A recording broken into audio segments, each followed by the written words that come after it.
All right, Evan, welcome back for another episode of Carnivore Trades. Today is Tuesday, November 19th, 2024. If you're not done so already, please give the video a thumbs up. Don't forget to like, comment, subscribe to the channel. Come find me on carnivoretrades.com for swing trading alerts, analysis, and live day trading. And thanks, guys, for all the continued support here, especially over the last couple of weeks. I think we did figure it out a little bit, too, since we've seen that the uptick in comments here. Noticing the analytics are definitely being helped out here on the channel. So thank you guys for that. I'm thinking I'm going to maybe do, I do have some special videos, extra videos I'm going to try and get out here in the next couple of weeks. I might post them over the holidays since we have a few like half days and closings. I may even do maybe a live stream tomorrow if you guys want to do that for the Wednesday video. Maybe we can do that. We can cover NVIDIA earnings. But anyway, let's get into it today. So markets here, you know, I mentioned this yesterday. I've said this so many times before too. You know, it's kind of like a secret, right? You know, World War III, you know, it's happening. And I always, the first thing I do is I look at oil. No matter, anytime I see a headline like that, I'm sorry, dude, it's flat. There's no World War III. Just forget it, okay? And so I said this morning in the trading room, I was like, there's going to be a really good dip buy. And we were looking for this level here. We got it very nicely. Got a nice pierce this morning, waited a little bit, 58.66 ES, and just closed out my last runner at 59.41. It was a very nice trade here. Basically just one of those click it and you just sit there the whole day. They trended us up nicely. Couple things here. One, everybody's talking about how euphoric the market is. And to a degree, yeah, I mean, you've got meme coins running. There definitely has been, you know, there's certain stocks that are parabolic right now. But nobody's shy about calling, oh, there's euphoria, there's greed. But nobody's ever talks about how badly the majority of market participants are just dying to short this market. And what do I mean by that? All it took was a little bullshit headline to get us to max fear.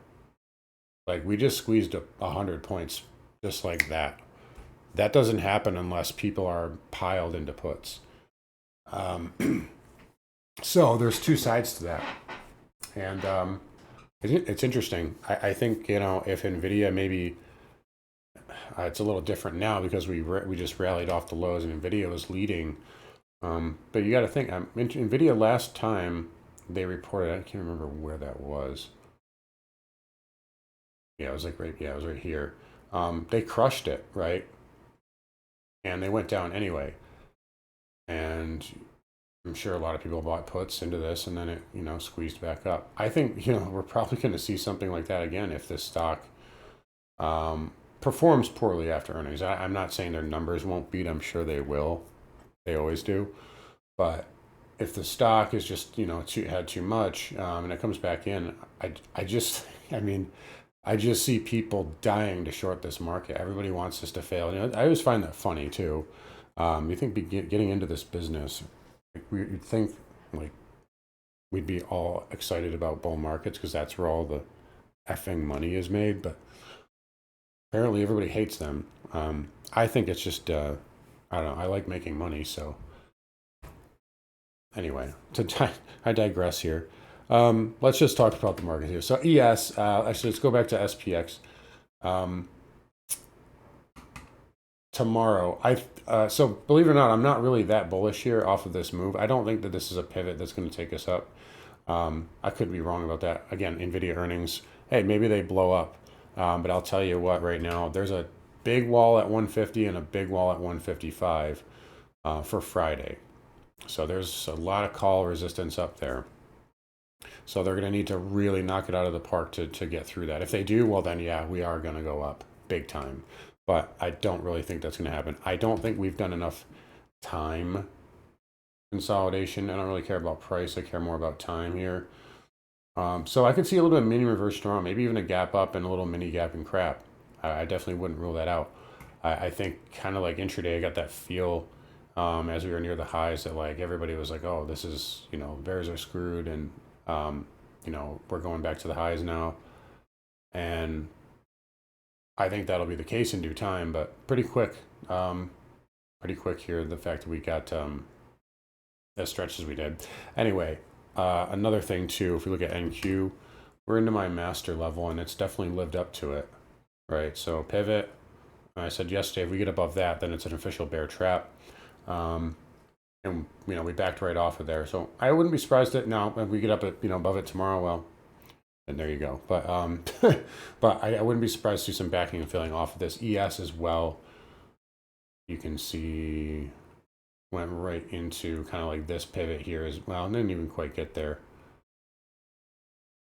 But you know, backing off of that, really for me though, on the spiders and S&P, we need to reclaim Thursday's low and a close to really kind of cement the lows.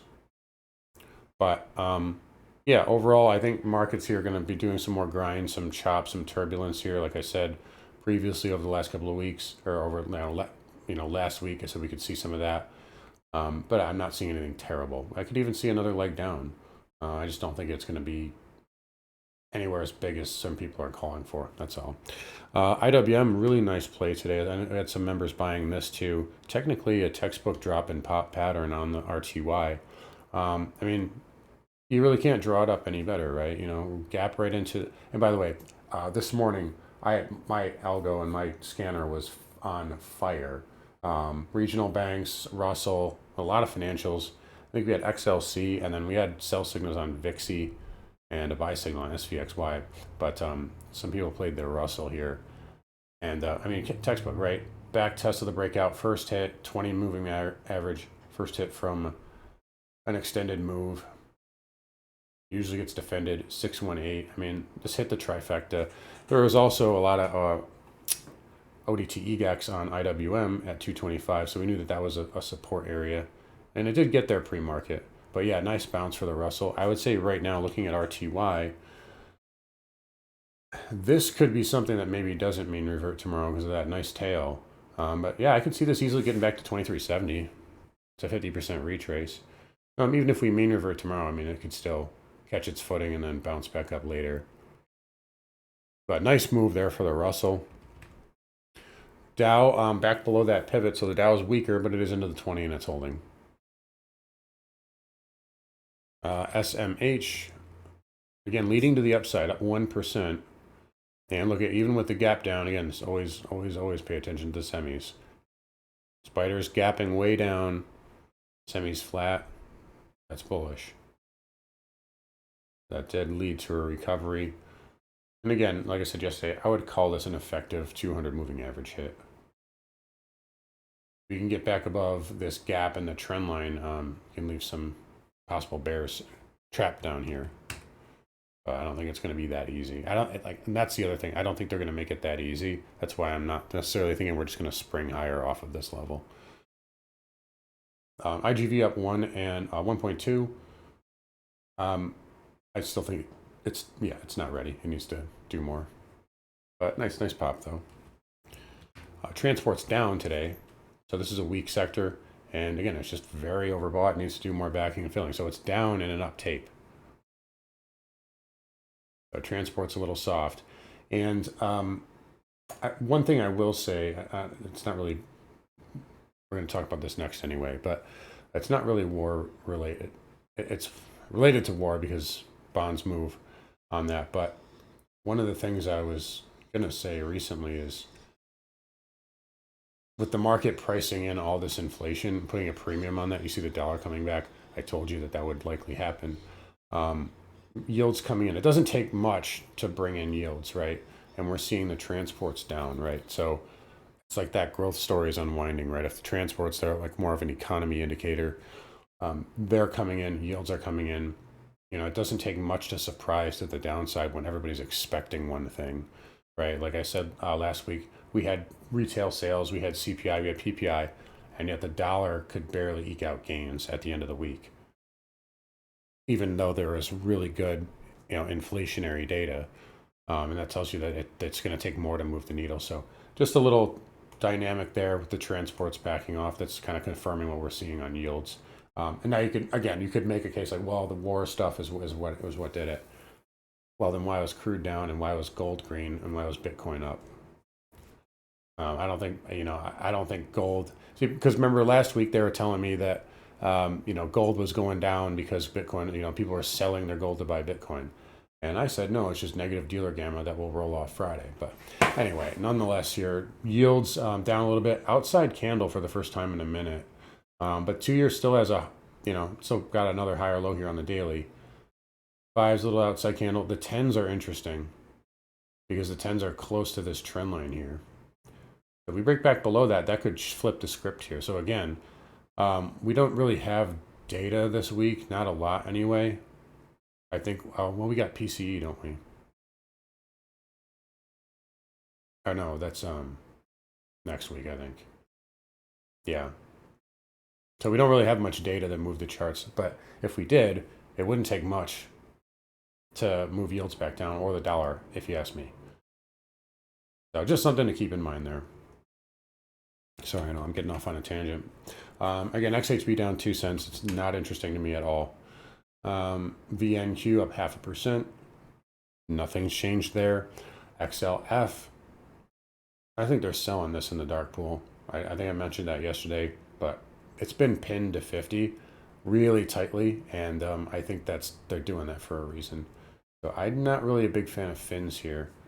I know Druck has KRE, but he had that probably 2 months ago, and I'm sure he's taking some profits. I'm not saying I'm bearish fins, but no way in hell would I be a buyer at these levels without a lot more basing.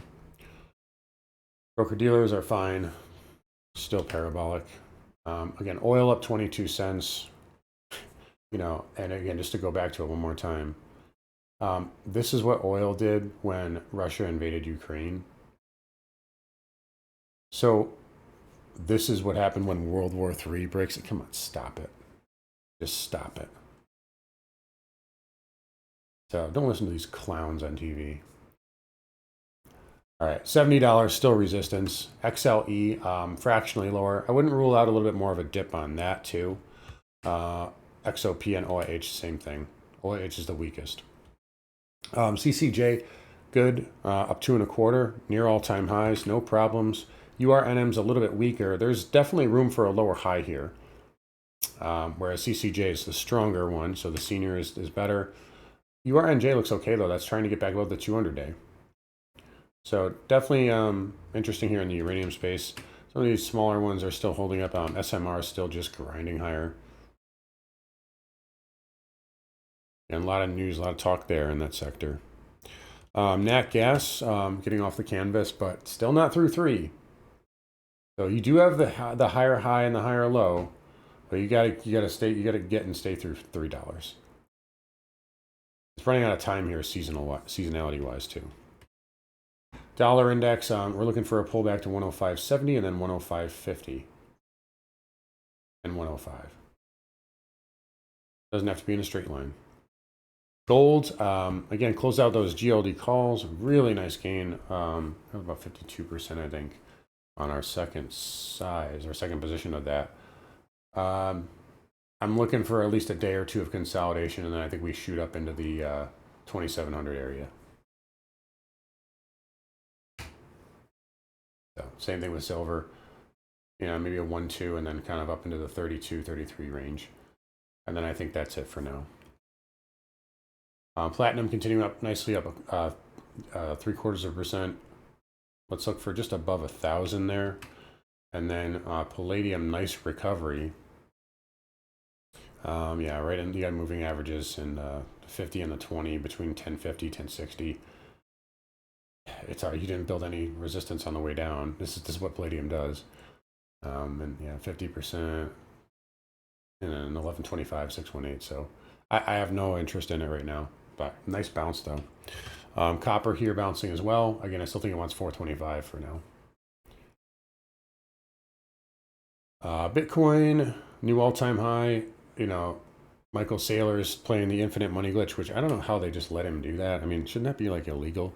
But there's MSTR. By the way, look at this monthly chart here. I mean, this is just, I mean, you know, unbelievable. Look at these lines. These lines are from the like post split, so they're just sitting up there. MSTR crazy. 93K on Bitcoin. I still think you need some more consolidation here. I don't know how it's going to last, how long this little breakout here is going to last. I think the 20 MA needs to catch up to price. You guys know I say that all the time. So, all right. Yeah, no problems here. The market is pulling back, but we just rallied 90 points. What do you want? So it's fine. Big level here, 59.50 on ES. That's going to be, yeah, like 59.25, 59.30 SPX. The big level is that low on Thursday, and then there will be a gamma wall at 59.50. The master level for me on NQ is right here. We already touched it. So that's what we're looking at here. Yeah, if we can close above that, I think that really repairs this structure here. Doesn't mean we can't continue to dip, but it puts bulls in control and gives us higher lows, or a much better chance for higher lows here. But again, I don't think they're going to make it that easy. I think NVIDIA earnings may be a little convoluted. It might even be a nothing burger too. There's a lot of interest at 145. It could just sit there just to piss everyone off. So we'll see if we get. We'll talk about it tomorrow. But let me know in the comments if you guys want to maybe do a live or something like that tomorrow, or anything else you'd like to say. So anyways, guys, I'll wrap it up here. Again, you guys take care. Thank you guys all, and I will see you guys all tomorrow.